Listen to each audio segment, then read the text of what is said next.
Hey folks, we're about to start another episode of Ask Us Anything about electrochemistry.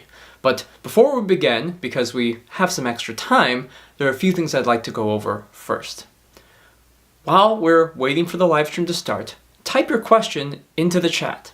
The sooner we get your question, the sooner we'll be able to answer it when the live stream starts. We usually try to answer questions in the order that we receive them, but it's definitely possible that we get so many questions that when your question comes up, we're out of time. If you are a Tier 1 or a Tier 2 YouTube member, you do get priority in us answering your question. You also have the opportunity to join us on the stream to either share slides or talk to us in person about your specific electrochemistry research questions. If you are a Tier 1 or Tier 2 member on our YouTube channel, you will find in the community post the link and password to join us on our broadcasting platform. We get a lot of questions about electrochemistry, whether it's through our YouTube comments, webinars, email, phone conversations. We get lots of questions from people about electrochemistry. And sometimes responding to a YouTube comment or trying to describe a cyclic voltammogram over the phone isn't always the easiest way to teach or describe electrochemistry. That's why we created this live stream. In the Ask Us Anything About Electrochemistry live stream, you can ask us any questions you have about electrochemistry, and we can use better tools and take more time to describe some of these electrochemical processes to help you with your research and understanding of electrochemistry. Now, in our time of doing this live stream, we've observed that if you ask a very, very specific question, we might not be able to answer it. It'll be a little bit too specific for us. On the other side, if you ask a very broad question and you're interested in just a very broad understanding of cyclic voltammetry, we have separate tools, we have other resources to help you. So we do have a YouTube video on cyclic voltammetry, an introduction to the subject. And if you're interested in more of a long-form course on, say, electrochemical impedance spectroscopy, we have a 5-part EIS webinar series for our Tier 2 YouTube members that you can access at any time. Now, if you weren't aware, Pine Research Instrumentation is a company that produces a wide array of high-quality electrochemical research equipment, from potentiostats to electrodes, electrochemical rotators, cells, different types of accessories. Pine Research has been supporting electrochemistry research and teaching for decades. Recently, we have developed new electrochemical simulation software called Aftermath Live. Aftermath Live is an online streaming platform where you can simulate popular electrochemical techniques like cyclic voltammetry. It's a powerful research tool, as you might simulate a cyclic voltammogram to support an electrochemical mechanism for your redox reaction that you're studying. But Aftermath Live and cyclic voltammetry simulation is also a very powerful tool when it comes to just learning electrochemistry. In fact, in previous episodes of the live stream, we have used Aftermath Live and our simulation software to answer some of the questions that you have. If you are watching this on YouTube, you can get a 10% discount on your first month of the basic and research editions of Aftermath Live by using the coupon code PINEYouTube10 when you're at checkout. Aftermath Live is a powerful tool and you can cancel your subscription at any time. Go to aftermathlive.com to check it out. Link is in the description below. Our live streams are normally on Fridays from 1 to 3 p.m. They normally last about 2 hours, sometimes a little bit more, sometimes a little bit less. If you miss the live stream, you'll always be able to watch it on our YouTube channel, and in the description we put timestamps for every question that was asked. This way you can look through the description and find the questions that are most relevant to your research and then watch those at your leisure. Also, we apologize in advance if we mispronounce your name. If on a YouTube channel you can put anything you want as a name. It could be a Pokemon, it could be a string of numbers. But if we call you out and we accidentally mispronounce your name, we apologize in advance. Lastly, please do not spam the chat. We've had numerous instances of people either talking about inappropriate things or constantly filling the chat up with some kind of spam. We will remove you if you do that. Let's keep the chat very clean and just talk about electrochemistry. Sometimes it takes a while before we're able to answer your question. So if you keep typing your question into the chat and spam the chat, then we will remove you from the chat. But if it's been a while and we may have forgotten about your question, one message as a gentle reminder is all that's required. All right, I think that's all of the housekeeping things. Now, let's start the live stream.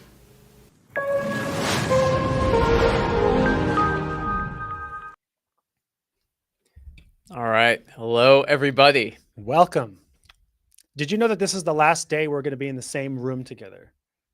Well, for approximately 8 decades. 8 decades. That's a bit of an exaggeration. It's going to be a while. Yes. It's going to be a while. Yeah. You're going off to parts unknown, and then when you get back, I'm going off to parts unknown. Yep. And we're doing workshops and all kinds of stuff. Yes. And it's just one of those things. It's like we can't ever be together. The spring summer is just not, we're just busy. There's just a lot of stuff, happening. To that this spring point, we will try to do these live streams over the next month, maybe 2 months. Yeah. There's going to be some missed Fridays, most probably. Yeah. We can only do so much, Yeah, and so we're gonna try our best to keep doing these live streams as consistently as we can, even if I'm in a remote location or something. And I'm in a remote location, or if you're in a remote location, or we're both in remote locations. But 2 wrongs make a right. Yeah. So if we're both in remote locations, that's the same as us both being here. Yes. It cancels each other out. It's like -1 squared. Yes, that's right. Yeah, it's like I had to think about that for a minute. -1 squared. It's like. It's the nerdiest way possible of explaining the dumbest joke that could possibly be made. Oh no! But no, it's a dad joke. I can't help myself. I find them funny. Yeah. And if you're wondering, over the next few weeks, in 2 weeks there'll be a workshop, the Rutgers electrocatalysis workshop in New Jersey. That's where I'll be next week and the week after. Next week just to set up, and then the week after to actually run it. And then we have other things. There's an ACS meeting in mid-August as well. Our colleague Tim and Lee will be there. So that's also another place that you can find us or reach out to us. Yeah, that one's in Washington, D.C., I believe. Yes. Towards the end of August-ish. Yeah. And then but there's a lot of stuff that we're trying to plan and determine, and it happens. Yes. These things do happen. Well, we are in a very rare situation. Oh, maybe there are chats, but we never get to do this where there's a bit of time before all of the questions come in to answer a thing. And I suppose this was a comment from Naturebound that I think we can probably get to. I want to pull up the potentiostat operation thing so I can kind of explain this. I think what I did was answer this in the comments, if I'm remembering correctly. This question from Naturebound 22 had asked on a YouTube video some time ago. What about the location of the reference electrode? So basically, just kind of wondering about this. Sorry, I'm finding potentiostat. That's where it is. I was trying to find the there it is. My slides. Just a webinar. Had to find it. Took a second. So okay. But the question was, what about the location of the reference electrode? So I was told it should be as close to the working electrode to reduce resistance. However, the resistance of the electrometer is 10 to the billion ohms. Or 10 to the 10. Was that 10 billion? 10 billion. Let's see. 10 to the 6, 10 to the 9 is a billion. 10 to the 9. Yeah, so 10 billion. 10 billion. Yeah. That was close. Yeah. So what is another 1 to 5 ohms? I mean, the logic seems correct, but I'll show you why that isn't exactly the right analysis of the combination of resistances, so to speak. Mm-hmm. And then if the counter electrode is 1 micron from the working electrode, the resistance is nothing in a 0.01 Siemens solution, only a couple of millivolts. So where to locate the reference in this case, where to locate the reference, the resistance is only between the working and the counter anyways. So effectively, there was just some confusion here about how a potentiostat operates. It sounds more like a question about where the electrode should be placed, but ultimately the mention of the electrometer really points out that this is a question related to potentiostat operation. Mm-hmm. And so I'll just kind of talk through this a little. You made a YouTube video on our channel talking about how potentiostats operate. You've given lectures on it. I've given a webinar on it. There's that videos on our YouTube. So we have a lot of resources available on how a potentiostat works and the circuitry behind it. And so what I'm showing you right now, let me make myself go to the corner here so you can see the whole thing. This is the potentiostat circuit, right? And so what the question in Nature Bound was referring to was the electrometer, which is right here, right? The idea of this being the electrometer is an operational amplifier with a very high input impedance. And so this circle right here represents the electrochemical cell, where there are resistances or impedances between the electrodes in the solution, as you pointed out. So why does it matter that there's a little bit of impedance here while this one is huge? Wouldn't that drown everything out? And so this is just a bit of a fundamental misunderstanding about how the potentiostat operates and why these resistances matter where they come into play. And so the main thing to recognize is that an operational amplifier, of which there's basically 2, there's probably actually more, but let's just pretend there's 2, and a potentiostat here, we have the high gain op amp and this electrometer. The function of the electrometer is basically as a voltage measurement. That's it. So its high impedance is to prevent the passage of current effectively. High, think of Ohm's law. If R is high, I is low. And so what the electrometer's purpose is to simply measure the potential difference between here, the ref, and here, the working sense. And so it measures that potential difference, and basically, because it has a gain of 1, spits out, I'm sorry, was that not a gain of 1 in a high impedance? Yes, I'm sorry, and make sure that my terminology is correct. Mm-hmm. So it reports effectively the difference of these potentials and then spits it back to the high gain op amp, and that's where the feedback loop happens, and we iterate on the potential until it's what you want it to be, the potentiostatic set point. But fundamentally, that large impedance of the electrometer here is not part of your electrochemical system or your cell. So any impedance occurring at the working reference and counter electrodes effectively is separate from the electrometer. So it's an incorrect, I don't know what you say, comparison or philosophy to sort of equate the electrometer impedance with the impedance of your system itself, right? Those are separate things. The electrometer impedance serves to prevent the passage of current. This is effectively the reason why we often say things like there's no current flowing through the reference electrode. It's actually a very small amount of current, but the reality is it's the very high impedance in the electrometer prevents the passage of current. And that's the reason why. But that doesn't discount the impedances going on at the reference, counter, and working electrodes in solution. Okay. And so when we zoom in on this diagram, and maybe you've seen this before, Alex has shown this a bunch of times as well. Mm-hmm. You have resistances in solution. And so again, the question kind of pointed out whether you have these 1 ohm or it's 100 ohms or whatever it happens to be, we have resistances between the working electrode down here, pictured just as a disc electrode, and the reference. We also potentially have resistance between the counter electrode and the other electrodes, which is this R comp here. The counter electrode resistance we call R comp because it's compensated for. And the way that it's compensated for is because it's part of this feedback loop that I showed before, where the high gain op amp will adjust the applied potential at the counter electrode until you get what you asked for at the working. That's basically the shortest way of explaining what this is doing. Okay. And so what that means is that the potential that is measured between these two bottom electrodes, the reference and the working sense, basically the reference and the working, the potential that's measured there is what you want. The potential at the counter floats wherever it has to go. The potentiostat does whatever it has to do to make that potential sensed between these two what you've asked for. And so what that means is that the reaction pathway of interest, so to speak, is between the reference and the working sense, because that's what you've asked for. That's what you want. That's what you want. You want a potential occurring between those two electrodes.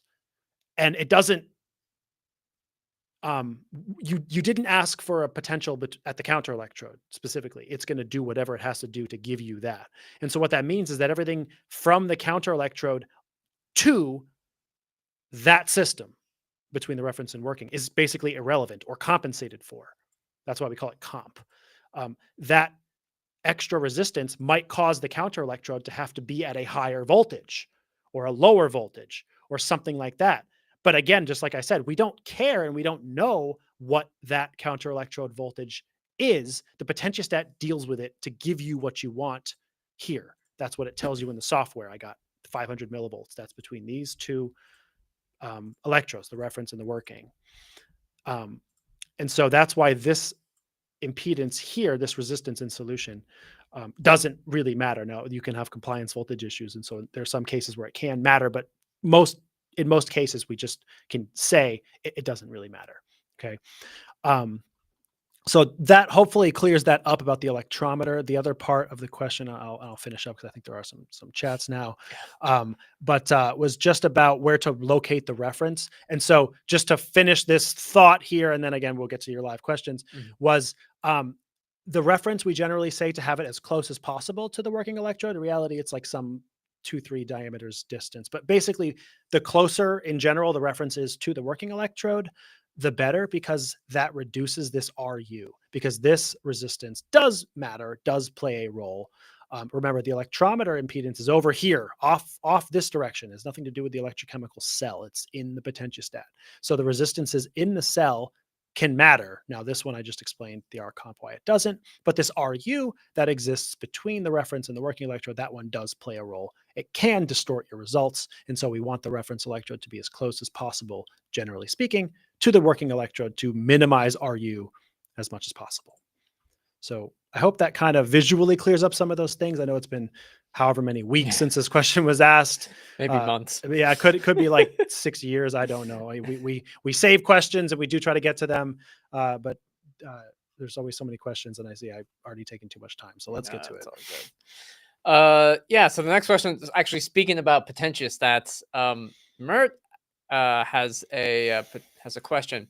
Within a potentiostat setup, when two different metals, say copper wire and cadmium electrode, are connected, is there any overpotential arising from the difference in their electrostatic potentials? Sounds like a Nernst equation.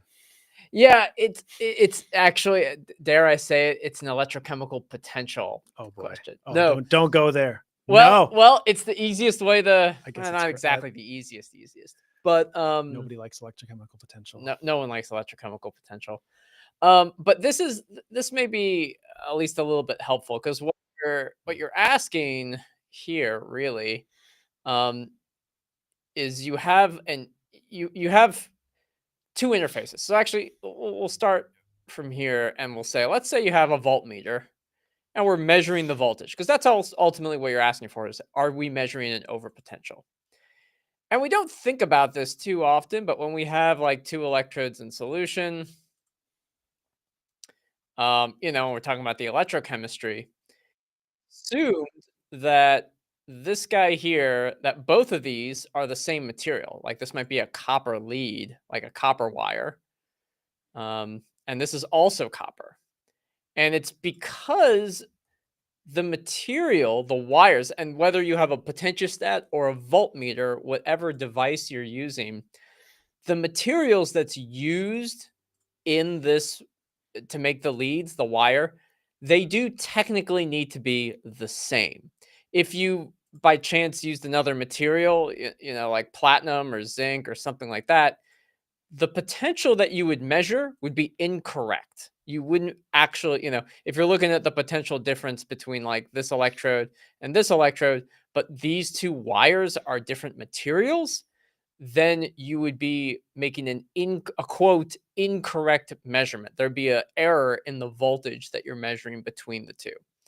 And what happens, and this is something that I don't completely and fully understand, but let's say I can draw a line that's straight for a minute.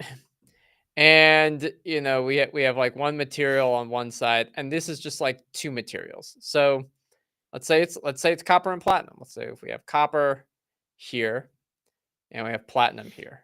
And this is just contacts. Let's say you connected a copper lead to a platinum wire.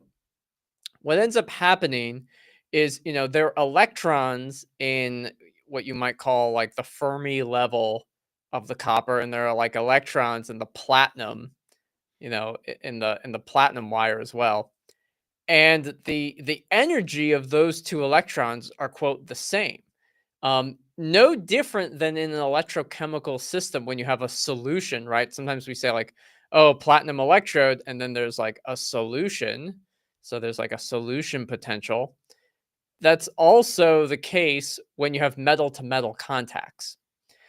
So in metal to metal contacts, it's very easy that the electrons between the copper and the platinum equilibrate almost instantaneously. That's not a problem. When a metal electrode is in solution, there is an equilibration between the potential of the metal and the potential of like the solution. And those two things create like the electrical double layer. They try to balance the charge and create like a smooth curve between these. And when it comes to making measurements, because ultimately your question is about making measurements and an overpotential between having cadmium and I think it was copper wire. What ends up happening is you're measuring literally the difference between everything on this side and the difference between everything on this side. Let's just call this 1 and 2, or let's actually just call it phi 1 and 2, just to make sure that they're different. So let's say this whole thing is phi 1 and this whole thing is phi 2. Your voltmeter measures the difference between phi 1 minus phi 2. And the nice thing is that often the case, it's like, well, I got the potential of copper here and copper there. Cancels out. I have a platinum here. That cancels out. It literally goes all the way down to when you reach places where there's differences, like at the solution interface. That's really where the differences are. But when you have these leads that are different, that ultimately connect to the voltmeter, that's when you have issues, and that's where you may get that overpotential, or really I would just call it an inaccuracy with the potential that you're measuring, because like, oh, this guy is the same on this side, so they cancel, and the differences, which is what you care about, is what you measure. But when there are actual differences on the leads, from either side, those are contributing to this thing. And it may be big or it may be small, but they do contribute. So hopefully that, I don't know if that exactly answers your question. Electrochemical potential plays a role because the electrochemical potential between interfaces equilibrates, which means that the potential itself will change and adjust so that the electrochemical potentials are equal. But that is, from a practical standpoint, how to think about contact potentials and accuracies in the potential that you measure when you have these different electrodes in the potentiostat setup. So Mert, I hope that was a relatively short but maybe consistent answer. And if you want me to go into more detail, I can talk a little bit more about that. We could talk about potential for the next like 45 minutes if you want. I know. It's like it can never, you can have a never-ending potential discussion. It's a fascinating how long these very fundamental things you can kind of like, delve into, right? Oh, There's so much to say. It's wild. Yeah. It's out of my realm. I'm an engineer. I don't care. Oh yeah, no. And actually Chris Georgi actually has a very good point. If you want to get really precise about it, use a temperature compensated Kelvin junction between dissimilar metals. And then basically thermocouples exist because you have dissimilar metals on both sides of the voltmeter, and its temperature tracks voltage. Temperature tracks the voltage. Simple conversion factor. If they were the same material, there wouldn't be a difference between them, and you wouldn't measure a voltage when the temperature changes. And good to see you, Chris, as always. Or always see your face and your words you're typing and whatnot. So I'm always with the dad jokes. I can't help myself. And we do see questions that are coming in on X and and YouTube. We are getting to. We're gonna keep moving along here. So Lee Seung-hoon has a question. I read about Nyquist plot of symmetrical cells of cathodes with a stated charge of 0%. That has a small semicircle and 45-degree lines. The small semicircle presents the electronic resistance between the current collector and the electrode. So why is there a semicircle? And then there was a follow-up question a little later. I just want to be thorough here, saying that the real impedance should be the resistance of the lithium-ion flux. Imaginary impedance is the capacitance. Then it should be, so the contention is that there should be no semicircle because only the resistance, just because of the resistance between the electrode and the current collector. So let me try to explain this to you. Very broadly speaking and very generally speaking, I guess I would say, with respect to impedance data, when you have a substrate and a film, you might get a semicircle. You will often get a semicircle. It's not, maybe I say guaranteed, but a lot of cases you will. So first of all, when you talked about a cathode, a symmetrical cell of cathode material at 0% state of charge, that means it's fully lithiated. So you'll have something like Li, like COO2. This is like an older one. I'm not sure people use cobalt oxide much anymore, but it is a cathode. So something like this would be a fully lithiated 0% state of charge cathode. Okay, and if you're doing a symmetrical cell, that means that you have two fully,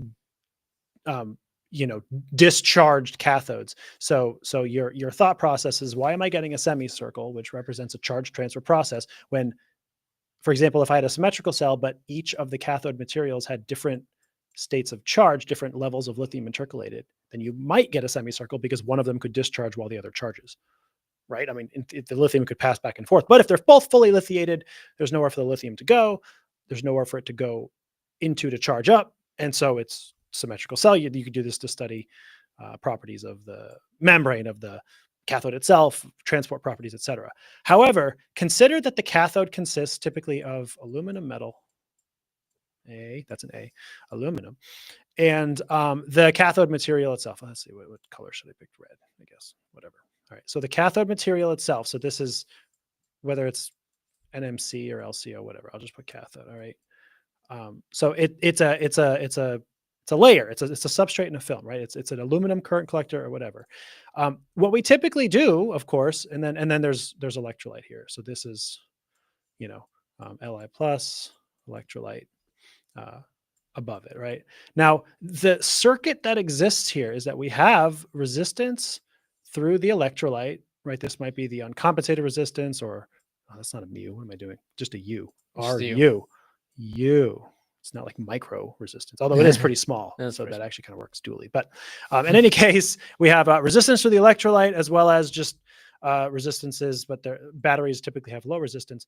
But we can have a kind of resistance going on or something at this interface here, right? Between the cathode and the material. But as we said, we have two fully discharged cathodes. So actually there is no like charge discharge processes that can really, for all intents and purposes, occur, which is why the Nyquist plot that you're suggesting likely looks something like this. You have a very small semicircle and then just diffusion / capacitance. Maybe the slope is higher, it could be something like this. But the point is we basically have like capacitance. We have basically a capacitor here, and or like Warburg.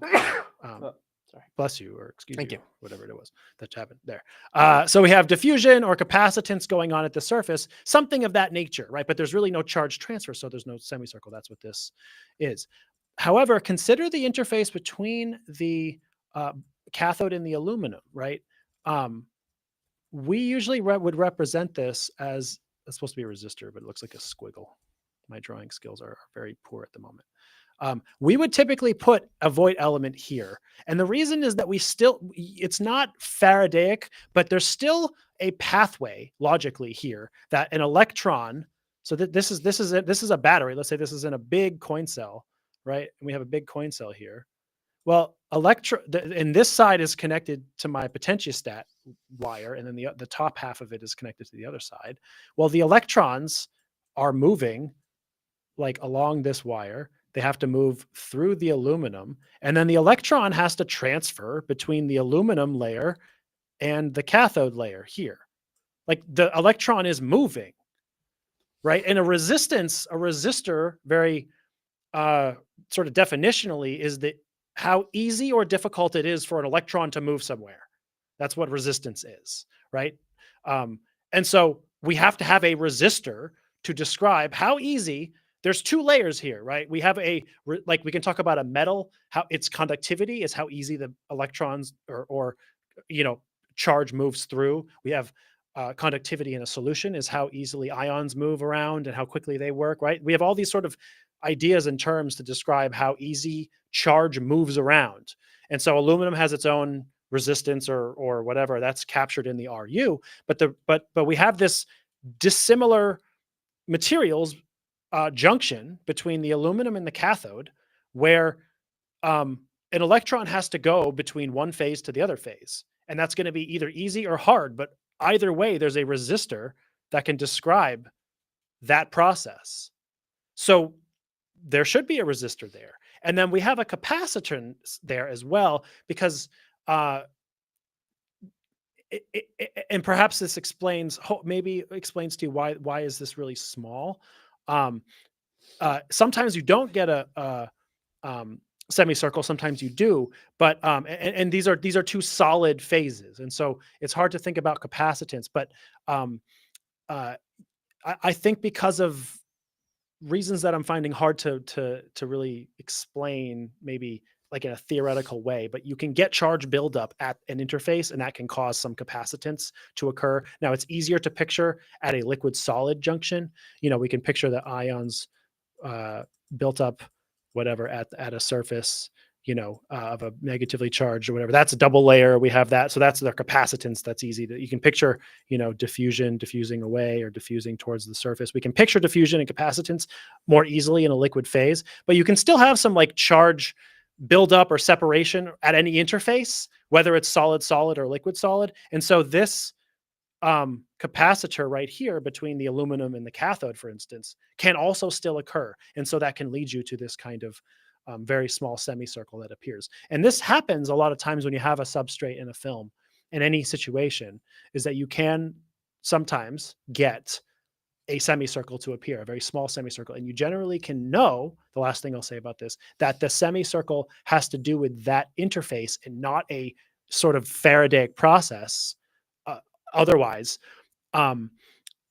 because the semicircle will not change with voltage. You'll change the potential that you apply, and that semicircle stays constant because the substrate in the film is unchanged. It's still there. Now, if the substrate or film oxidizes or reduces or changes, then that could also, but like we generally assume, for instance, that a substrate and a film are constant parts of our physical experimental setup. And so as I change any other parameters, that part will remain constant. And so as I adjust the parameters of my impedance experiment, for instance, that small semicircle remains constant, which leads me to conclude that it has to do with the substrate in the film. So I hope that kind of makes a little sense for you as to why you get that semicircle still, and that there is still like charge transferring and moving between these two, layers, and you can still have some capacitance. Now, if the capacitance is really, really small, then you won't get much of a semicircle. So in some cases, that's why, like, well, how come in some cases I do and don't get a semicircle? Well, it just depends. Depends if the time constant is measurable, for instance, or not, or if it's drowned out by other processes. Like when you have not a symmetrical cell, I think that the other processes like the charge and the discharge at the anode and the cathode, for instance, tend to drown out the signals between the substrate and the film at both the anode and the cathode. So you don't get those semicircles very often. Is it the case, like, because I'm thinking about your diagram, like the cathode's like a porous structure, right? Yes. So sometimes. So, or I should say, in a manner of thinking. So like lithium ions will intercalate and deintercalate through anode and cathode materials, right? Even if they're somewhat dense, so to speak. And that's the thing. The cathode tends to be kind of dense because it has, I'm getting more into the weeds of battery stuff. Oh yeah. Cathodes are thicker than anodes because they have lower capacity, which means that you have to sort of make a thicker layer of the cathode. So it's sort of pressed together, layered more of it. Not to say that there's no porosity per se. It might be somewhat porous, but it's more like we think about it in terms of like lithium intercalates, and it like they visualize this actually. Like people have done like in situ kind of camera, like visual camera stuff to watch how the lithium, like you see the color change from like the interface, and it kind of goes into the depth of it. So there's some porosity, so to speak, there where like the lithium is penetrating deeper and deeper into the microstructure of the anode or the cathode. But I don't know that means it's porous per se, or it's that just the lithium infiltrates it. You know what I mean? Yeah. I don't know. I honestly don't know. Yeah. I'm thinking because I'm trying to learn about these, batteries and stuff. And so it's like, okay, I'm remembering from the lab that I did, it's like, okay, the current collector was just like, in this case, I was using like aluminum foil, and I literally just painted some stuff on it. And it's like, well, it's got to dry, but it's still like supposed to be a porous structure where lithium goes through. But the point that that this person's making was that it should be a metal to metal contact, which should just be a resistance, but it's showing up as a capacitor. And I'm wondering if it's also because there's a little bit of porous structure. That might explain it. That's perfectly reasonable. If it's porous enough and there's a little solution in there, that might explain why there is a little bit of capacitance. And you get like a little tiny semicircle. Yeah. Maybe. And I think that, maybe as somewhat of an offshoot, not to open another can of worms, to your electrochemical potential and kind of this, but like there's a mating of two materials. Yeah. Something about that to me in a difficult to explain way, again, partly because I'm an engineer and I don't think through the theoretical stuff as well as you do as a chemist, I would say. It takes me a long time to figure it out. out. It takes me longer. But but my point being, like, does it not make some sense to say that two dissimilar metals are meeting, that there could be some charge separation of some sort or some sort of capacitance? Like, that makes sense to me. Yeah. As a general that absolutely can practitioner of electrochemistry, that seems reasonable. So it's like at any junction, now, of course, semiconductors are different than metals and conductors and whatever, that's right. There's no like space charge in a conductor. We get that. But just broadly speaking, you have a combination, an interface between two dissimilar things.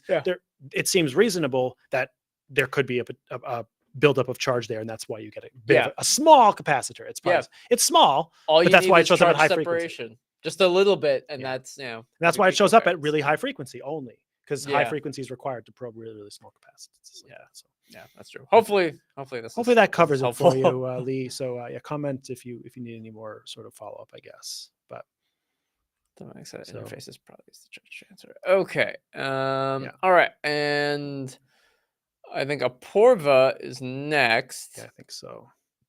Apoorva is asking, can you throw some light on the redox peaks in CV? I meant to ask, like, let's say we have copper, nickel, and cobalt. How will the redox peaks be? Which needs less energy to oxidize or reduce? What peak comes first? Okay. Just gotta look at a table. Yeah.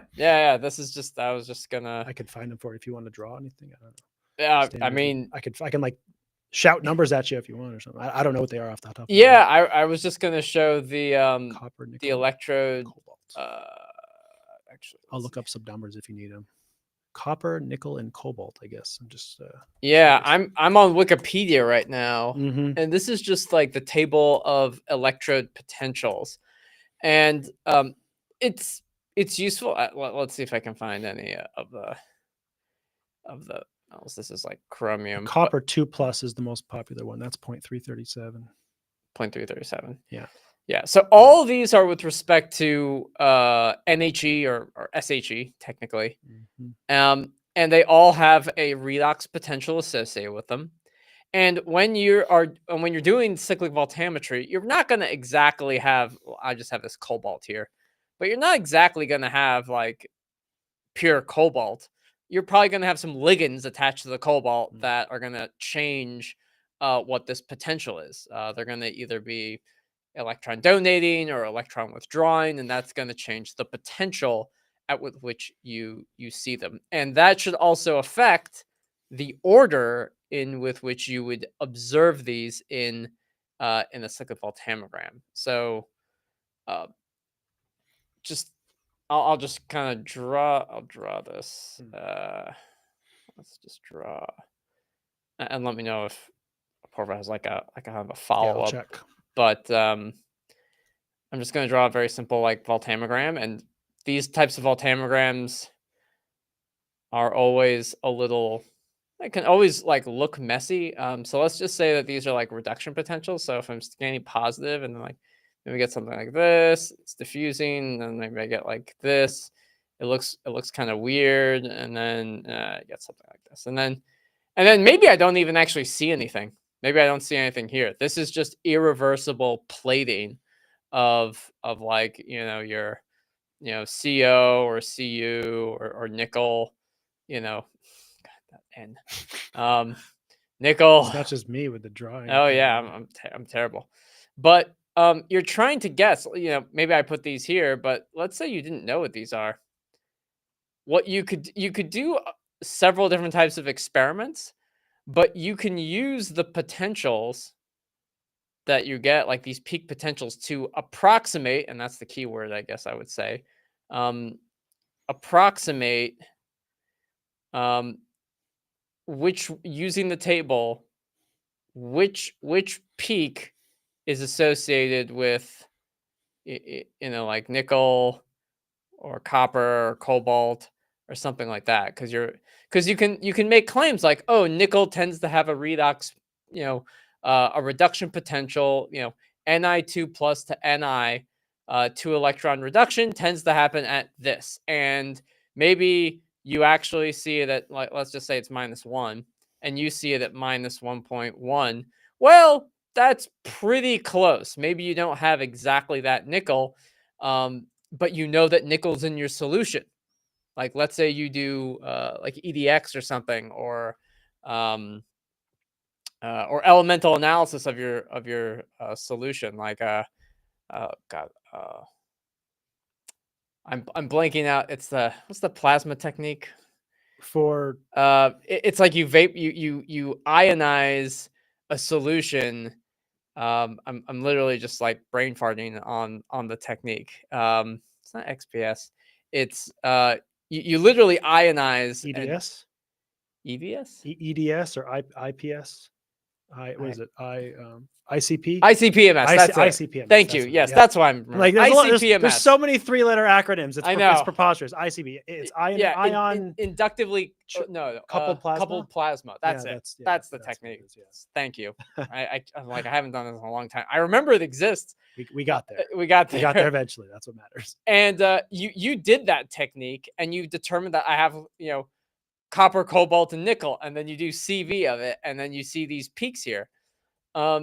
You can use that reduction these oxidation reduction electrochemical cell potential tables to inform or guide your assignment of the peaks to the reduction potentials of the individual species. And of course, there can be exceptions, of course, but it's definitely very very good and very very helpful. So, for example, and let me just use the lasso tool to kind of delete. Let me just start over. Maybe you get a voltammogram and you know, it looks like this, but then you get something like that. This could be a reduction, or maybe this is like the oxidation. This is like the reduction of copper oxide, so Cu. So it's like CuO, CuO. And then this is like further oxidation of like copper to copper oxide with, you know, however many, you know, loss of electrons. So you may get these weird peaks that look like this, that are look very irreversible. And then of course the second peak, you know, this gets much bigger. You may have to look at this to help identify the species. You're not looking at like the copper deposition potential. You're looking at the copper oxide reduction potential. So there are a lot of things like that are, it can be difficult, Apoorva, to assign peaks. But if you use the table, if you test things chemically, like let's say, you know, if you think that a peak is associated with a particular thing, you could try adding more of that thing to the system and see if that peak gets bigger. Try that. Those are things that are helpful for peak assignment in a cyclic voltammogram. And yeah, the potential, I mean, just to kind of answer the last part, is that the potentials, the position of those redox peaks, exactly tell you which things need more or less energy to oxidize or reduce. So that's an exact measurement of that. Yeah. Okay. All right. Excellent. So let's keep moving this along, and maybe we'll get to the end today. We're going to do our best here. So Gora has a question. In EIS study, which part of the Nyquist plot represents which part of the battery resistance and why? I'll draw that out for you. Yep. So in a perfect world, and your battery is behaving super nicely at whatever state of charge, and you're getting a very well-behaved, nice-looking Nyquist plot, it usually is something like this. You'll get one semicircle, you'll get another semicircle, you'll get another one, and then you get all kinds of diffusion. All right. This usually at the highest frequency represents the SEI, which is the solid electrolyte interface, the bulk of which occurs on the anode, which is primarily graphite, and it is a decomposed layer of stuff from the electrolyte. Because of the high voltages associated with batteries, it can cause decomposition of the electrolyte. And so oddly enough, we have a decomposition of the electrolyte to prevent decomposition of electrolyte. It's a very bizarre phenomenon, but it's called the SEI. We've observed this repeatedly in battery research, that this happens. Essentially, you get a sort of decomposing layer that then prevents further decomposition. It's an odd, like I said, it's an odd phenomenon, but it's observable. It's what happens. This second semicircle that tends to appear generally correlates with the anode reaction, the charge or the discharge occurring on the anode. And finally, the third semicircle that appears, if there is one, usually corresponds to the cathode. And then if there's any tail at the end, this is usually diffusion or mass transport of some kind occurring in the electrolyte between the anode and the cathode, in some manner of speaking. Those are the features of a sort of complete battery. Now, sometimes two of these semicircles may blend together. Sometimes you won't get all of these. It depends on the state of charge. It depends on the battery. It depends on the materials. It depends on a lot of things. But very generally speaking, why does it look like this? Well, it looks like this very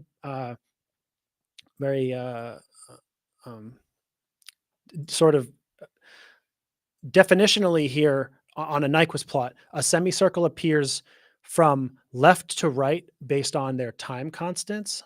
And so the time constant, which we call tau, is the R times C. Okay, and this is roughly speaking the time for, I'm not going to write all that out. It's going to be terrible. Let's just say like 60% charge. So each of these is basically its own like void element, right? For the SEI, for the anode, the each of these processes is representative by their own RC or RQ, right? And there's a time associated with each of those. Very generally speaking, on any Nyquist plot, the faster ones occur over here. So this is less. Let's say this is tau 1. This is tau 2. That's a little bit bigger. And then tau 3 will be the biggest of all. So basically, the slower processes happen at the lower frequencies or more towards the right. This is just how it shows itself. Again, I make this point a lot when I'm doing my webinars, when I'm talking about this topic. Be careful you don't conflate two things. A slower process means it is happening slower. Its kinetics are a little bit slower.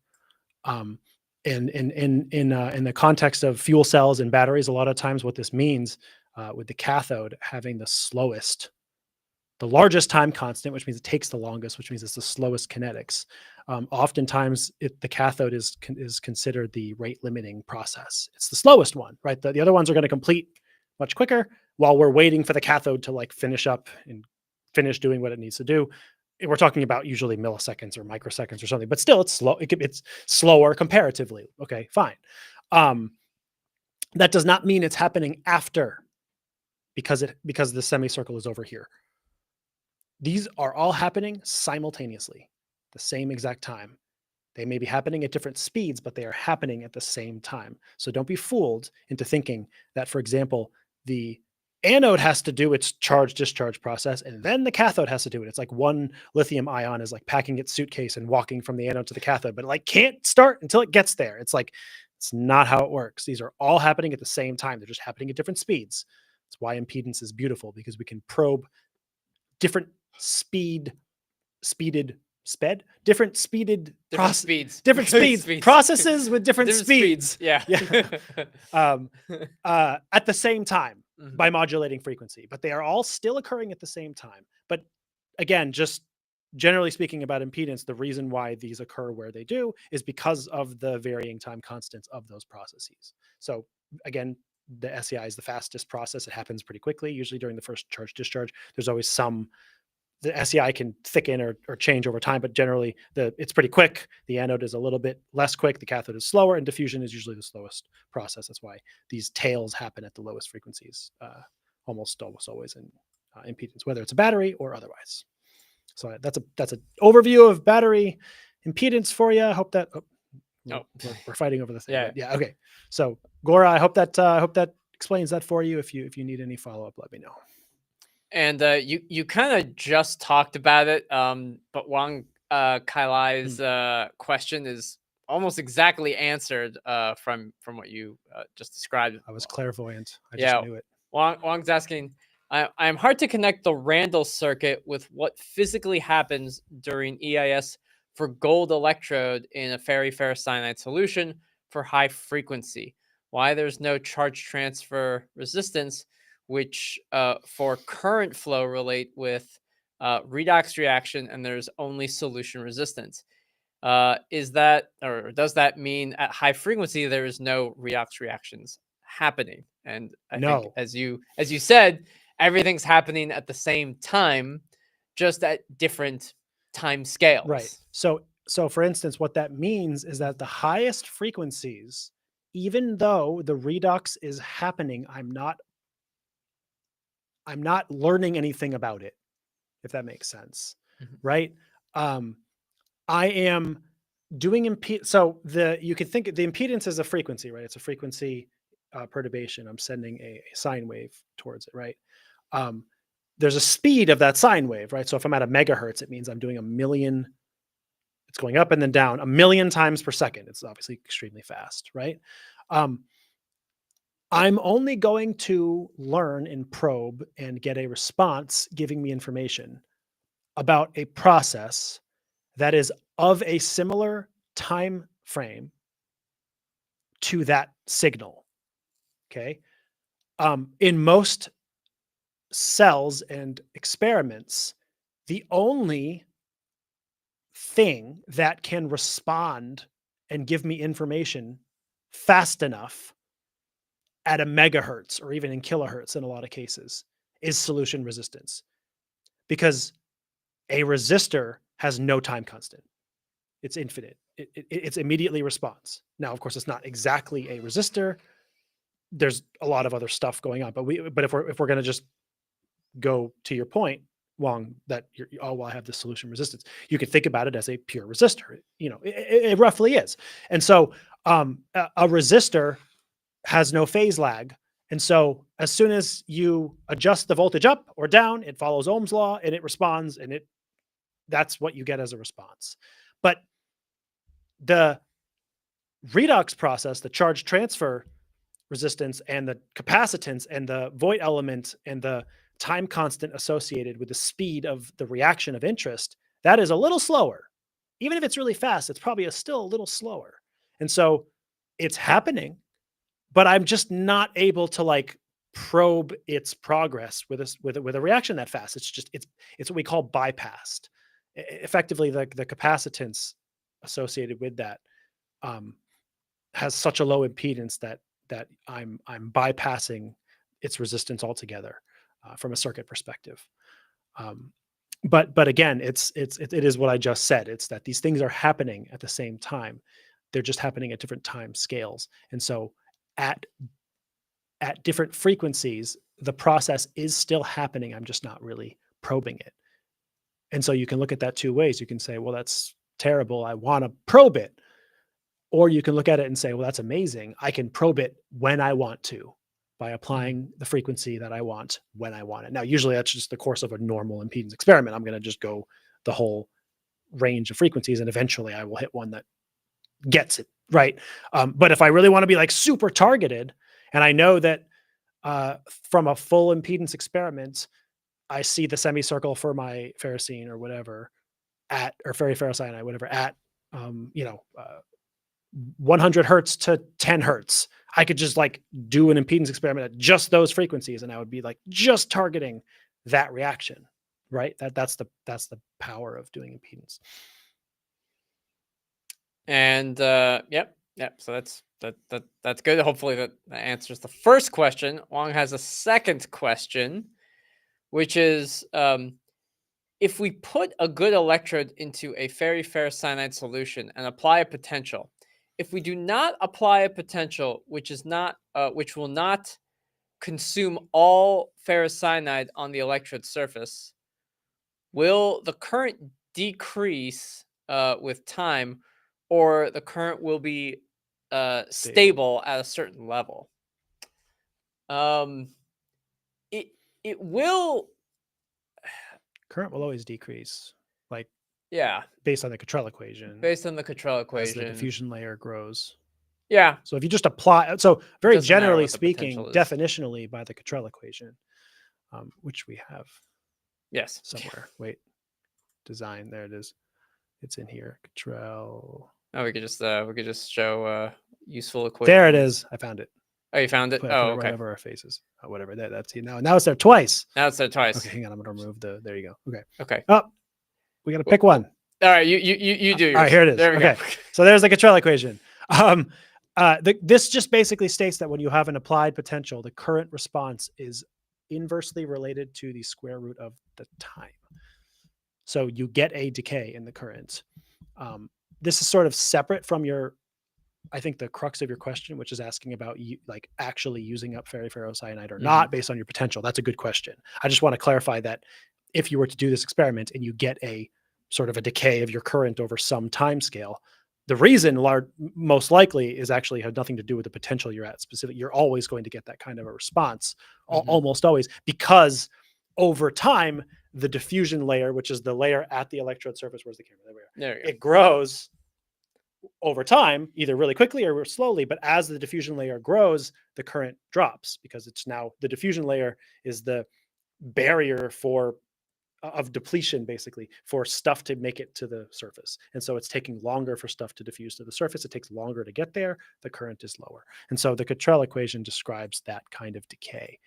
But to your point, I guess it's if you do not apply a potential, like you don't, I always forget which is which, but let's just say if you're trying to do the reduction and you're not applying a potential, like you have the oxidized form, let's just say, right? And you apply a positive potential. So it's not reducing. Yeah. You're just going to get buildup of double layer and nothing else. Yeah. So probably the answer is there will be a decay according to the Cottrell equation based on the diffusion layer. And that, I mean, technically speaking, decays forever, but it sort of stabilizes it practically. And so the reality is that, yeah, it actually probably will stabilize to just whatever baseline current, you know, from background processes / the double layer or whatever. Yeah, I mean, that's sort of just how electrochemistry is, how it's going to behave, I suppose. Yeah. I don't know what else to say about it. Yeah, I was, my only thought was if you, because he said if we don't apply a potential where we consume all the ferrocyanide, so it's like he could in principle pick a potential where like the ferrocyanide concentrations are equal to each other. It's like, okay, so now you're at the point where it's like at the electrode surface, it's 50-50 of like ferri and ferrocyanide. And in that case, I'm like, well, I think you're right. You'd still get a current decay. It would be slow at the electrode surface. There's 50-50 of it. But then as you move away, like as you move away from the electrode surface, it's no longer that ratio. And then over time, the electrode's trying to make the entire rest of the solution 50-50. Like, and it's only through diffusion that the other molecule gets close to the surface so that it reaches that 50-50 ratio. So yeah, in general, it will just kind of slowly decay for a normal macroscopic electrode. When you have microelectrodes and stuff, you have a whole different like diffusion pattern and stuff. So that's not what we're talking about. But hopefully that answers the question, I think, in general. Okay, moving on, because we do have a lot of questions and we're getting through them. Thank you all for asking them. Sidhu has a question. I don't actually know what it means. What does it mean if the anodic and cathodic peaks cross each other in a CV? Why does that happen? I don't know what he means by cross each other. So I'm guessing he just means sort of a crossover is a thing that does happen in CVs sometimes. But I think the word that's throwing is peaks. I assume you don't really mean peaks. Okay, well, actually, so Sidhu, if you're here, what I'll just do is draw two possibilities because they have different answers, and I don't know which one you mean, right? So there is a phenomenon that does occur sometimes in cyclic voltammetry where you have what's called crossover. And so, for example, what you might have is you might have a scan, you're scanning negative, right? And then you hit like maybe this region, and then when it comes back, it might cross over, and maybe it crosses over again, you know, something like that. So you'll get these sort of crossover, sometimes we'll call them crossover potential, or sometimes you just call it a odd hysteresis sort of effect or something like that. So that's like possibility one, right? I don't know if what you're talking about when you talked about peaks was you just just the wrong wording, so to speak. But there's another possible phenomenon, which is that you might have a situation where, for instance, you have a peak like this. I'm going to try to draw this as skewed as I can, but like the reduction peak, like almost like it's in the wrong, like this should be further this way, right? But they're like, whatever. So I think probably you don't mean this second one where the peaks are sort of backwards almost. If this happens, it happens because of overcompensation. So if you have like IR compensation, for instance, if you started with, for instance, like a very low concentration of electrolyte, right, and you got peaks that were like really like separated from each other or something, and it was like this, you could do IR compensation and correct the peaks to be more like 59 millivolts apart and more like a duck. And so we're happy here. But if you overcompensate, you can get something that looks kind of like this. So when the peaks do that, that usually comes from like my RU is, 500 ohms and I accidentally did an IR comp, applying 900 ohms, right? That might result in this sort of a skewed appearance of overcompensating, and it's bizarre. Again, I don't think that's what you mean per se, but when you say peaks crossing, that's just what came to mind, and I just wanted to clarify. That's usually how or why that happens. If what you mean is this sort of phenomena where sometimes they cross, I think that the answer, all I can kind of say about this is, first of all, it varies depending on the system. Some people, I think, have like complicated answers for this, whatever specific electrochemical system they're studying, for why that might happen. In some cases, I think it's just like, I don't know that there's a lot to say about it. I don't know that it's statistically meaningful, because it's one of the things where like you have like, you've described this before, Alex, really well. Like when you're doing a CV, and you go negatively, right? You have, and it's like over here, I'm scanning this direction, right? Yeah. This is my reduction, and over here, I'm still reducing. And so as I change my direction, I'm still reducing, even though I'm traveling this direction, right? So like what we usually end up having is that because now I'm going in this direction, my like overpotential is decreasing, the current starts to go up a little, even though it's still negative. But it might be in the case that in certain systems, when I'm like really negative and I'm reducing, well, as soon as I turn the corner to go the other direction, I'm still reducing so much that it's like my potential axis, like this is the voltage axis, right? I'm now going in this direction, but I might still be going down, for a bit or something in my current, right? And so eventually it's just like, once I get back to the potential to like have it reoxidate, like there has to be some place where it crosses, like just physically. And it's just like, it's just a consequence of electrochemistry. I don't even, what I mean? It's not like that exact position might not be statistically meaningful. It might just have to do with the fact of like overpotential and whatever. The scan rate will play a role into it, like how fast you're going back and forth and how reversible it is. Like there's a lot of stuff there, right? That's kind of my. And it's important to remember that like these voltammograms are really just a combination of like current versus time plotted over like potential versus time. Yeah. And if you were to unravel the current as a function of time, you wouldn't think twice about like what it looks like. It's like, oh, it went up and then it went down and that was it. But we never think about like, oh, if I were to now flip it like back on itself, there's a crossover. But if I just looked at how did the current evolve over time, I wouldn't think twice about it. You wouldn't even see a crossover. Right.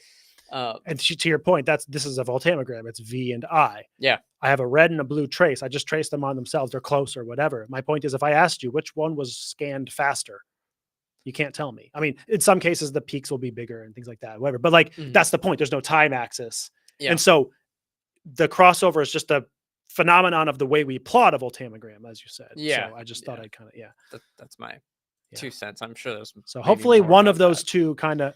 Oh yeah, so the first case. Sidu means the first case. So, okay, so what we just talked about was, I suspect that's what you were referring to, not the peak thing anyway, but I just wanted to clarify. So okay. All right. Getting through. This is your favorite. This is your favorite question. This is from someone on X. When can I apply? I think that's supposed to be Mott-Schottky. I assume it's Mott-Schottky. Yeah. When can you apply Mott-Schottky? So Mott-Schottky is a procedure that is used to probe the properties of semiconductors. So the simplest answer to your question that takes almost no time is when you have a semiconductor. That's when you can do Mott-Schottky. And actually, to elaborate just a little bit more and, not be, I guess, glib here. If you do not have a semiconductor, Mott-Schottky is fundamentally irresponsible to do. Mott-Schottky is a impedance method that applies a usually short range of frequencies at various potentials and steps the potential. As you change the potential with a semiconductor, different than a conductor, like a regular metal conductor, you get what's called a space charge region, which is a region of kind of charge separation within the short distance inside the semiconductor itself. I don't want to kind of start drawing and muddling it up. I really don't. Like I do, but I don't. I think maybe I'll save a little time and frustration of drawing some Fermi levels and things like that. It's a lot. I'm gonna save that for later, I suppose. Yeah, for another time. But suffice it to say that Mott-Schottky is used to probe the property of a semiconductor, which necessitates effectively that it's what's called band bending, and so the energy level is different at the surface of the semiconductor than it is within the semiconductor itself to a certain distance, basically. That's called the space charge region. And so the capacitance that we are probing, basically, when we do Mott-Schottky experiment is effectively correlated to that space charge region. Now, if you do Mott-Schottky experiment on a conductor, you are incorrectly assuming there's a space charge region. A conductor does not, it has a flat band. There is no space charge region within like a copper metal or a platinum metal. There's no space charge. But a semiconductor, because of its nature, because it has a band gap, there's a gap between the valence and conduction bands. And so you can have bending of bands. And so what we're doing is twofold with a Mott-Schottky experiment is we're discovering the density of charge, which is called the electron donor density of that material, as well as the potential that we can apply where we make the bands flat, which basically means there is no space charge region. And you could sort of think of it as like, where does the semiconductor maybe at best approximate a conductor where the bands are flat? That's called the flat band potential, very appropriately so.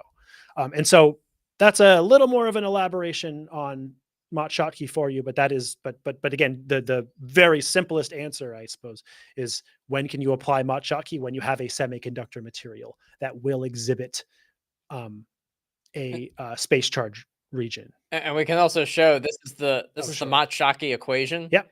And so I think one of the what I consider one of the very important things in Mott-Schottky is when you look at when you plot this and you have voltage on the x-axis and 1 over c squared on the y-axis, yep, you should get a straight line. And the it could be this direction. It can also be the other direction, depending on the type of semiconductor you have. But if you have a not straight line when you plot 1 over c squared versus v, right? If it's curved, if it goes like this, if it's something like that, you cannot use Mott-Schottky because this equation for this type of graph is necessarily linear. Yep. So that's another. At best, you could do like two different Mott-Schottky. This happens. There's an inversion that happens sometimes where you can only maybe pick a region. Yeah, like you do the right side, you do the left side, and there's more to that. When there's a positive slope, it's an N-type semiconductor. Where there's a negative slope, it's a P-type. And at times, you get this inversion where the majority carrier becomes the minority carrier. They flip, and it's a whole thing. But yes, the linear nature of that is critical. So, as you said, that could be an indication that you have inappropriately applied a Mott-Schottky if you're not even getting any sort of linear, linear response. Yeah. So I know it took us a while to get to your question when you're on X, but hopefully you got that. Yeah. All right. Madhulika has a question about impedance. I wonder if we have resources for that. Yeah. Where can we learn EIS from basics to everything? Well, everything. The only way you get to everything is reading Mark Orsum's book. Well, or just doing research yourself.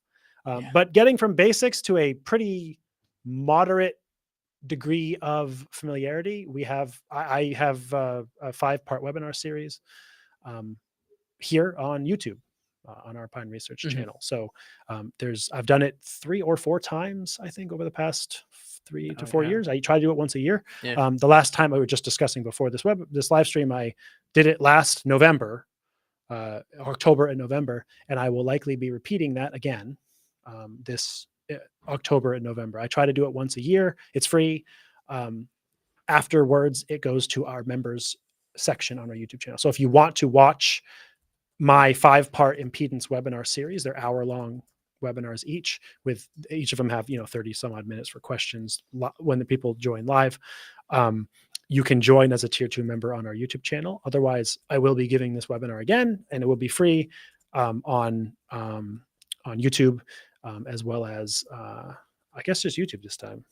What for our webinars, YouTube and LinkedIn and X probably. Yeah. Same as our live stream, but it'll be a webinar at that time. Anyway, I will be doing those probably again in a few months. But that's my advice to you, is we have resources ourselves. So I hope you can check that out. Yeah. Okay. Scrolling back up. Let's see.